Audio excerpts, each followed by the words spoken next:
him. Here's a guy that I've been kind of keeping an eye on, and this is Robby Gordon. He's got a brand new race car here. He was really looking forward. He kind of like put a mark on this racetrack saying, this is where I can win a race. This is where I can make a big, push as far as getting a win for Jim Dean. And we've got a really, I think, a bonus situation here. Get an opportunity to ride along with the 7 car and watch what he's doing with his feet. Working the brake, working the gas.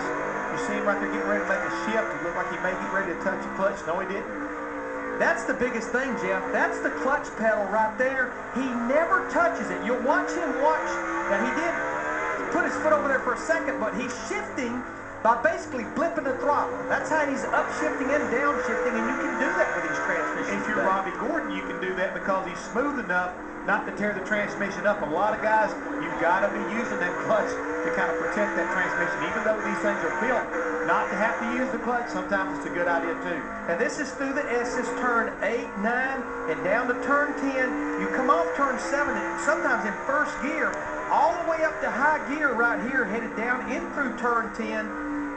And then once you head down to turn 11, this is the slowest part of the racetrack, you'll see him downshift all the way down to first gear. Slowest part of the racetrack right here. And Larry, you can see him again. He's flipping that throttle every time he's downshifting and not using that clutch.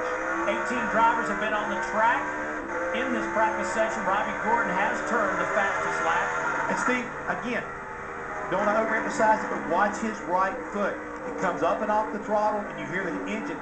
He's working that throttle to match it up with the transmission so he can make the shifts and, again, not use the clutch.